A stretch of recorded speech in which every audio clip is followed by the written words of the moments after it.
जय हिंद। आज हम देखते हैं ऑब्जर्वेशन।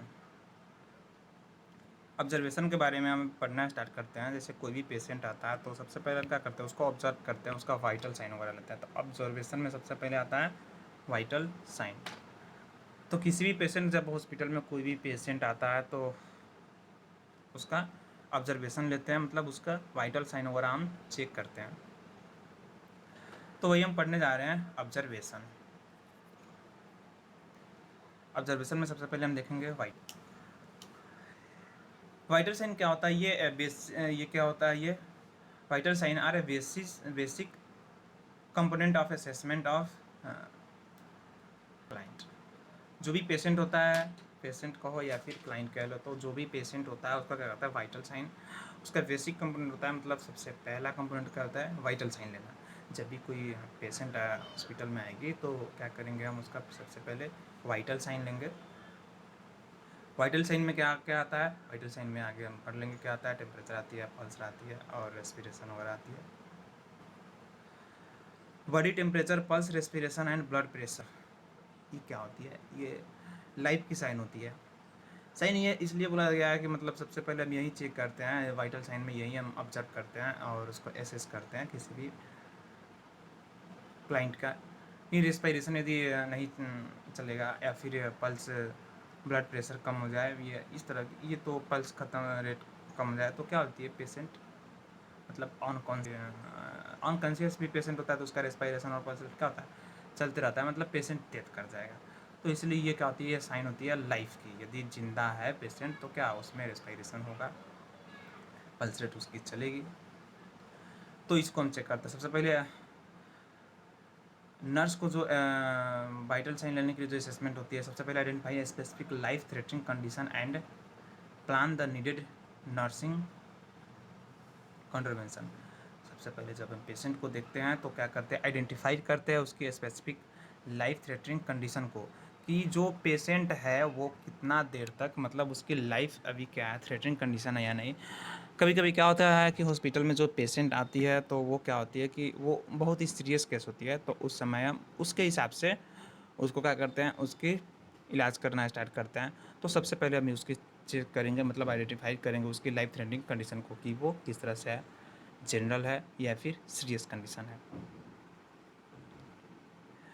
उसके बाद उसके जो क्लाइंट का जो हेल्थ स्टेटस होगी उसको हम डिटेक्ट करेंगे, उसको हम निरीक्षण करेंगे, उसका चेक करेंगे। वाइटल साइन को ही हम क्या करते हैं, कार्डियक साइन भी कहते हैं। Vital sign is also known as cardial sign. यदि जो पेशेंट हो तो इसलिए हम चेक करते हैं कि कभी कभी क्या होता है, वाइटल साइन हम चेक कर रहे हैं, वाइटल साइन चेक कर रहे हैं और वो पता चला कि उसको फीवर भी है और उसका पल्स रेट भी बढ़ा है, लेकिन क्या होता है कोई वो हेल्दी है, मतलब उसको कोई बीमार वगैरह नहीं है। क्या होता है, वो इमोशनली क्या है, इमोशनली वो हाई हो गया है, मतलब इमोशन के चलते वो क्या होता है, स्ट्रॉन्ग इमोशन के चलते भी ये हो जाती है। तो उसको हम चेक करते हैं, कहते हैं even the client emotional state may also cause a significant variation in these symptoms। कह रहा है कि यदि कोई पेशेंट, जब आपके पास जो पेशेंट आ रही है वो यदि क्या हो कि इमोशनल क्लाइंट पेशेंट हो, वो इमोशनली टच हुआ हो, तो क्या होता है कि उसका वेरिएशन आ सकती है, कि इसमें सिम्टम्स वगैरह में ये टेम्परेचर वगैरह बढ़ सकती है, तो उसका वाइटल साइन भी अल्टर आ सकती है। जैसे एग्जांपल में ले लो कि यदि कोई व्यक्ति है, उसके घर में कोई समस्या हो जाती है, ठीक है, कोई ऐसी समस्या आ जाती है कि वो मतलब इमोशनली क्या हो जाती है, इमोशनली वो बहुत ही मतलब सैड हो जाती है। तो क्या होता है, उस समय उसका टेम्परेचर चेक करो, उसका पल्स रेट चेक करो, तो ये सब वेरिएशन आ जाएगी उसमें। तो ये करिए, the normal body temperature is 98.6 degree Fahrenheit और 37 degree Celsius in adult. Adult का जो नॉर्मल बॉडी टेम्परेचर होता है 98.6 डिग्री फ़ारेनहाइट होती है, और यदि सेल्सियस की बात करें तो 37 डिग्री सेल्सियस होती है एडल्ट में। नॉर्मल पल्स रेट कहे या फिर हार्ट रेट का है, पल्स रेट कहें या हार्ट रेट का है, ये दोनों क्या होती है, इक्वल होती है। तो ये नॉर्मल पल्स रेट होती है जो 72 बीट पर मिनट होती है, ठीक है। 72 टाइम्स, एक मिनट में हमारा हार्ट कितने बार कॉन्ट्रैक्ट करती है वो 72 टाइम्स, तो ये होती है normal heart beat. Normal respiration की बात करें तो नॉर्मल रेस्पिरेशन हमारा आता है 16 to 20 ब्रीथ पर मिनट, या फिर एवरेज लेकर के चलते हैं तो ये एवरेज 18 आती है, ठीक है। नॉर्मल ब्लड प्रेशर जो होती है 120/80 millimetre of H G, 120/80 millimetre of H G. ये 120 जो होती है ये सिस्टोलिक प्रेशर होती है, और 80 जो होती है ये डायस्टोलिक प्रेशर होती है, ठीक है। Significant variation in the finding में indicate problem relative to insufficient consumption of O2, example hypertension, electrolyte imbalance and other problem like bacterial invasion। ये कह रहा है कि कुछ सिग्निफिकेंट वेरिएशन हो सकती है फाइंड करने में, जो पेशेंट है उसका आप फाइंड कर रहे हैं, उसका वाइटल साइन चेक कर रहे हैं, तो कुछ सिग्निफिकेंट वेरिएशन हो सकती है। वो कब आती है कि जब ऑक्सीजन का जो कंजम्पशन हो रहा है वो इनसफिशिएंट हो, मतलब ऑक्सीजन मिल नहीं रहा है, उसको कंज्यूम हो नहीं पा रहा है, या फिर हाइपर टेंशन में वो पेशेंट चला गया हो, या फिर इलेक्ट्रोलाइट अनबैलेंस हो गया हो, इलेक्ट्रोलाइट इनबैलेंस हो गया, हाइड्रेशन वगैरह बॉडी में हो गया है, डिहाइड्रेट बॉडी हो जाती है, उस समय इलेक्ट्रोलाइट करती है, इम्बैलेंस हो जाती है, या फिर कोई अदर प्रॉब्लम हो सकती है जैसे कि बैक्टीरियल इन्वेजन, मतलब बैक्टीरिया कोई ऐसी पैथोजेनिक बैक्टीरिया है जो उसको पैथोजेनिसिटी के कारण क्या होता है, उसको बीमार कर रहा है। Through this sign specific information may be obtained, they will help in the diagnosis of disease, the result of treatment, medication and nursing care।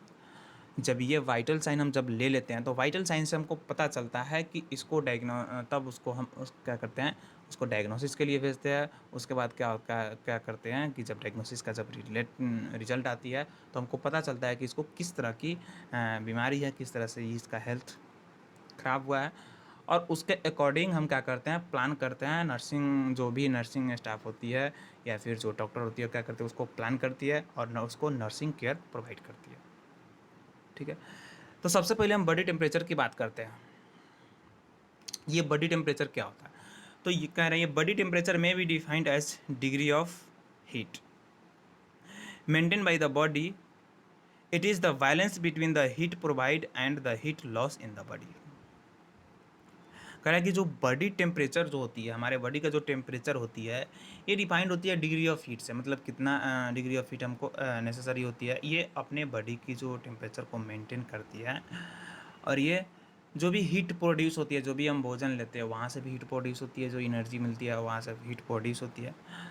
बहुत सारी चीज़ होती है, धीरे धीरे करके हम इसको जानेंगे कि यहाँ कहाँ से हीट प्रोड्यूस होती है। तो हीट प्रोड्यूस जो होती है, और कुछ चीज़ों में हीट लॉस भी होती है, हीट प्रोड्यूस भी होती है और हीट लॉस भी होती है। तो ये दोनों चीज़ों को क्या करता है, मेंटेन करता है, ठीक है। इसी को कहते हैं हम body temperature. The regulation of body temperature is maintain by 2 mechanism. Body temperature को मैकेनिज्म करने के लिए यहाँ तो क्या होती है, दो ठो मैकेनिज्म दिया हुआ है। क्या होता है, एक होता है थर्मोजेनेसिस और एक होती है थर्मोलाइसिस। थर्मोजेनेसिस का मतलब होता है chemical regulation by the production of heat.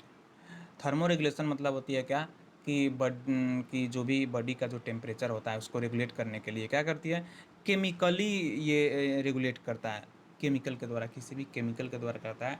Body temperature को ये बढ़ा सकती है या घटा सकती है। तो ये chemical regulation bye the body production of heat, यहाँ से हीट की प्रोडक्शन होती है केमिकली, किसमें, थर्मोजेनेसिस में। थर्मोलाइसिस में क्या होता है, ये फिजिकल, ये यहाँ में थर्मोलाइसिस में क्या होता है, physical regulation by loss of heat.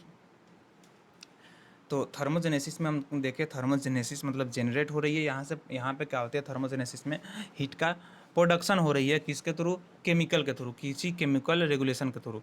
किसी भी केमिकल से क्या करते हैं, आप अपने बॉडी में हीट को रेगुलेट कर रहे हैं और वहाँ पे हीट का जनरेशन कर रहे हैं। लेकिन थर्मोलाइसिस में क्या होता है, लाइसिस में क्या होता है कि ये फिजिकल रेगुलेशन होता है, इसमें फिजिकली रेगुलेट करते हैं by loss of heat, heat को लॉस करके, ठीक है। The heat resulting center is the hypothalamus situated in the brain। Nervous system में हम पढ़ते हैं क्या, ये ब्रेन का पार्ट होती है हाइपोथैलेमस, थैलेमस के पीछे होती है, तो वो इसको कहते हैं हाइपोथैलेमस। हाइपोथैलेमस क्या होता है, थर्मो रेगुलेटरी सेंटर होती है, वहाँ से क्या होती है, हमारे शरीर के टेम्परेचर रेगुलेट होती है। हाइपोथैलेमस को में और भी इमोशन वगैरह ये सब कंट्रोलिंग कहाँ से होती है, हाइपोथैलेमस से। तो हमारे शरीर का जो थर्मो रेगुलेटरी सेंटर जो होती है वो कौन सी होती है? हाइपोथैलेमस, जो कि ब्रेन में सिचुएटेड होती है। और ये हाइपोथैलेमस से क्या करती है? रेगुलेशन करती है टेम्परेचर की। कितना टेम्परेचर? हमारे बॉडी की टेम्परेचर कितनी है? 37 डिग्री सेल्सियस या फिर 98.6 डिग्री फ़ारेनहाइट। तो ये इससे ज़्यादा हो या फिर इससे कम हो तो इसकी रेगुलेशन कौन करती है? हाइपोथैलेमस। हाइपोथैलेमस क्या करती है? रेगुलेट करती है। ठीक। वे are producing heat in the body. अब अगला टॉपिक है अपना way of producing heat in the body. अपने शरीर में, बॉडी में क्या करते हैं कि हीट की प्रोडक्शन कहाँ कहाँ से होगी? इसके लिए हम आगे बढ़ते हैं। हीट की प्रोडक्शन कैसे होती है ये जानते हैं। सबसे पहले ऑक्सीडेशन ऑफ द फूड। बोले हैं कि पहले आपको बताया कि क्या करती है, भोजन जो लेते हैं वहाँ से भी हीट फॉर्मेशन होती है। तो यहाँ दे रखी है कि ऑक्सीडेशन ऑफ द फूड। जब भोजन हम लेते हैं तो उसमें क्या होती है? जनरली क्या होती है? Carbon dioxide, protein and fat. Vitamins, minerals भी होती है, लेकिन विटामिन और मिनरल्स जो होती है ये हमारे बॉडी के वाइटल फंक्शन को रेगुलेट करने के लिए होती है, इलेक्ट्रोलाइट मेंटेन करने के लिए होती है। यहाँ से को हीट का रेगुलेशन नहीं होता। हीट का रेगुलेशन किससे होती है? Carbohydrate, protein and fat. तो oxidation of the food during the metabolism of the protein, carbohydrate and fat. जब कार्बोहाइड्रेट, प्रोटीन और फैट, जब हम जो भी भोजन लेते हैं तो भोजन लेते हैं क्या होता है? उसको चबाते हैं, फिर अंदर लेते हैं। जैसे ही वो स्मॉल इंटेस्टाइन और लार्ज इंटेस्टाइन में जाती है तो वहाँ से उसको एब्जॉर्ब करते हैं, इसको जो भी उसमें वाइटमिन होती है, मिनरल होती है, कार्बोहाइड्रेट, फैट जो भी हो। उसके बाद क्या होता है? उसका ऑक्सीडेशन। क्या होती है उसका? ऑक्सीडेशन। फूड को हम तोड़ते हैं, ब्रेक करते हैं ऑक्सीजन के प्रेजेंस में। ऑक्सीजन के प्रेजेंस में उसका क्या होती है? ऑक्सीडेशन। ऑक्सीडेशन होती है और वहाँ से हमको मिलती है एनर्जी के लिए एटीपी। एटीपी क्या है? Currency of energy. तो हम जब ब्रेक डाउन करते हैं, ऑक्सीडेशन करते हैं फूड का, तो यहाँ दे रखा है कि जब कार्बोहाइड्रेट कार्बोहाइड्रेट 1 ग्राम कार्बोहाइड्रेट का यदि ऑक्सीडेशन हो तो वो क्या करती है? 4 कैलोरी ऑफ हीट प्रोडक्शन करती है। कितना प्रोडक्शन करती है? 4 कैलोरी ऑफ हीट। इसको कहते हैं 4 कैलोरी हीट प्रोडक्ट करती है। कितने? 1 ग्राम कार्बोहाइड्रेट से। हम जो भी भोजन करते हैं उसमें बहुत सारा कार्बोहाइड्रेट होती है। जैसे कि चावल कार्बोहाइड्रेट ही है, रोटी खाते हैं कार्बोहाइड्रेट ही है। तो इस तरह से 1 ग्राम इसको निकाल रहे हैं कि 1 ग्राम जब हम कार्बोहाइड्रेट इंटेक करते हैं तो 1 ग्राम कार्बोहाइड्रेट से 4 कैलोरी हीट बॉडी में प्रोडक्शन होती है। उसी तरह से यदि 1 ग्राम प्रोटीन ले तो उससे भी 4 कैलोरी हीट। लेकिन यदि 1 ग्राम फैट ले तो क्या होती है? 9 कैलोरी एनर्जी प्रोवाइड होती है। 9 कैलोरी ऑफ हीट उससे प्रोवाइड होती है। किससे? फैट से। लेकिन फैट का जो पाचन होती है, जिसका जो डाइजेशन होती है वो सही से नहीं हो पाती है। तो ये फैट एनर्जी तो ज़्यादा देती है, लेकिन इंस्टेंट सोर्स ऑफ एनर्जी क्या है? वो है carbohydrate. Instant source of energy की यदि हम बात करें तो वो कार्बोहाइड्रेट होती है। तो ये तो हो गई ऑक्सीडेशन ऑफ द फूड। क्या होती है? फूड की ऑक्सीडेशन से। सेकेंड आती है exercise. During exercise heat is produce faster than it is eliminated from the body. During exercise the glycogen which is stored in the body will be release and break down into sugar. They have exercise will be production of heat is increased in the body. During exercise, the blood supply to the skin is increased and the individual feel hot. ये कह रहा है कि अब second आती है exercise के समय क्या होता है कि हीट प्रोड्यूस ज़्यादा होती है। जितना हीट लॉस होती है अपने शरीर से, जितना हीट एलिमिनेट होती है अपने शरीर से, उससे कहीं ज़्यादा हीट का प्रोडक्शन कब होती है? एक्सरसाइज के समय। एक्सरसाइज में क्या आती है कि जो ग्लाइकॉन होती है वो क्या होती है? जो बॉडी में स्टोर होती है ग्लाइकॉन, वो टूटना स्टार्ट होती है शुगर में, क्योंकि उस समय हमारे शरीर को ज़्यादा एनर्जी होती है, ज़्यादा वर्क कर रहे होते हैं, तो वो टूटना स्टार्ट होती है शुगर में। और फिर शुगर से क्या होती है? ऑक्सीडेशन होती है शुगर का, तो वहाँ से हमको एटीपी मिलती है। तो जब टूटना स्टार्ट होती है तो वहाँ से भी हीट जनरेट होती है। और फूड भोजन का भी जब ऑक्सीडेशन ज़्यादा हो रही है, क्योंकि हमारे शरीर को एनर्जी ज़्यादा चाहिए, तो एनर्जी हमारे शरीर को ज़्यादा चाहिए, तो वहाँ से भी हीट का प्रोडक्शन ज़्यादा हो रही है। तो एक्सरसाइज में भी हीट का प्रोडक्शन हो रही है। The heavy exercise will be production of the heat is increase in the body. यदि हेवी एक्सरसाइज करते हैं तो हमारे शरीर में हीट का प्रोडक्शन और ज़्यादा हो जाती है। During exercise the blood supply, ये कह रही है कि मतलब जब हम एक्सरसाइज कर रहे होते हैं तो उस समय क्या होती है, हमारे बॉडी को ब्लड की सप्लाई बढ़ जाती है, हमारे बॉडी के स्किन में होती है ब्लड की सप्लाई बढ़ जाती है। क्यों? क्योंकि उस समय हमको एनर्जी ज़्यादा चाहिए होती है। तो एनर्जी ज़्यादा चाहिए होती है तो हमारा हार्ट क्या करेगा, ब्लड को ज़्यादा पंप करेगा, तेज़ी से पंप करेगा। हार्ट बीट भी उस समय हमारा क्या होती है, बढ़ जाती है। तो उस समय क्या हो जाती है कि हमारा हीट का प्रोडक्शन बढ़ जाती है। हीट का प्रोडक्शन बढ़ जाती है तो क्या होती है, टेम्परेचर भी बढ़ जाती है। आगे जब हम पढ़ेंगे तो जब हम वाइटल साइन लेना स्टार्ट करेंगे, असेसमेंट स्टार्ट करेंगे पेशेंट का, तो जब हम टेम्परेचर ले रहे होंगे तो उस समय इस बात का हमको ख्याल रखना होता है कि जब कोई व्यक्ति जिसका हम टेम्परेचर लेना चाह रहे हैं वो यदि एक्सरसाइज करके जस्ट आया हो तो उसका हम टेम्परेचर नहीं लेते हैं, क्योंकि उस समय उसके बॉडी में हीट की प्रोडक्शन ज़्यादा हो रही होती है। जैसे ही उसके बॉडी में हीट की प्रोडक्शन ज़्यादा हो रही है तो उसका टेम्परेचर भी अधिक आएगा। तो जाहिर सी बात है कि यदि हम उस समय टेम्परेचर मापते हैं तो क्या हो जाएगा, वो हमको रॉन्ग हो जाएगा, क्योंकि उस समय उसके बॉडी में टेम्परेचर ज़्यादा, हीट का प्रोडक्शन उसके शरीर में ज़्यादा हो रही है। थर्ड आती है स्ट्रॉन्ग इमोशन। अभी हमने बात किया कुछ देर पहले कि जब एक स्ट्रॉन्ग इमोशन होती है, एक्साइटमेंट, किसी चीज़ को लेकर के एक्साइटमेंट है, उस समय हमारा टेम्परेचर अलग होगा। उस समय हमारे शरीर में उस समय हमारे बॉडी में हीट का प्रोडक्शन ज़्यादा होने लगती है, अलग होती है। तो इस समय हम टेम्परेचर नहीं मापते हैं। एनजाइटी होती है, मतलब ज़्यादा दिन तक हम अफसोस, ज़्यादा इमोशनली सैड हो जाते हैं, कुछ ज़्यादा है तो वो एनजाइटी हो जाती है। तो ज़्यादा जब एनजाइटी होती है उस समय क्या होती है, प्रोडक्शन हीट का अलग होने लगती है, उस समय बॉडी का टेम्परेचर अलग होने लगती है। तो उस समय भी क्या होती है, बॉडी में हीट की प्रोड्यूसिंग होती है। नर्वसनेस, यदि किसी काम को लेकर या फिर किसी तनाव को लेकर के हम कहते हैं नर्वस हो जाते हैं, किसी चीज़ को लेकर के हम नर्वस हो जाते हैं, हमारा नर्वस सिस्टम से इस ऊपर उस पर क्या होती है, एक्शन नहीं ले पाती है, तो क्या होती है, हम कहते हैं कि हम नर्वस हो गए हैं। तो जब हम नर्वसनेस की स्थिति में होती है तब भी उस समय भी क्या होती है, हमारे शरीर में हीट की प्रोडक्शन होती है, हीट की प्रोडक्शन इस समय भी होती है। तो ये भी एक तरीका है वे are producing heat in body. Stimulate the our nervous system which cause a stimulation of the different organ in the body. Due to this increased activity, heat is produced in the body. करा ये सब चीज़ें जब होती है, जैसे कि excitement हो गई, एनजाइटी हो गई या फिर नर्वसनेस हो गई, तो ये सब चीज़ें जब होती है तो क्या होती है कि हमारा जो नर्वस सिस्टम होती है और ऑर्गन को क्या करती है, स्टिमुलेट करती है कि भाई क्या करती है, उसको कहती है, अलग अलग ऑर्गन को क्या स्टिमुलेट करती है और उसको अपना एक्टिविटी इंक्रीज करने के लिए बोलते हैं। जब भी एक्टिविटी इंक्रीज होगा तब क्या होगा, प्रोडक्शन ऑफ हीट। जैसे मान लो कि हम एक्साइट हो गए हैं, बहुत ज़्यादा एक्साइटमेंट है, जैसे ही हम ज़्यादा एक्साइटमेंट है तो क्या होगा, हमारा नर्वस सिस्टम क्या करेगा, नर्वस सिस्टम क्या करेगा, हमारे बॉडी को बोलेगा कि भाई ये ज़्यादा एक्साइटमेंट है तो इसको ज़्यादा एनर्जी दो। जैसे ज़्यादा एनर्जी दो तो क्या होगा, हार्ट बीट भी बढ़ जाएगा हमारा। तो एक्साइटमेंट है तो हार्ट बीट भी बढ़ जाएगा, तो क्या हो गया, प्रोडक्शन ऑफ हीट, एनर्जी बढ़ गया। ज़्यादा एनर्जी चाहिए तो हमको, एनर्जी जब बढ़ गया तो प्रोडक्शन ऑफ हीट की क्या हो जाएगा, बढ़ जाएगा। तो जब पल्स रेट जब बढ़ जाती है तो उसको कहते हैं टैकीकार्डिया, जब पल्स रेट कम हो जाती है तो उसको कहते हैं ब्रेडीकार्डिया। उस तरह से टेम्परेचर की बात करें,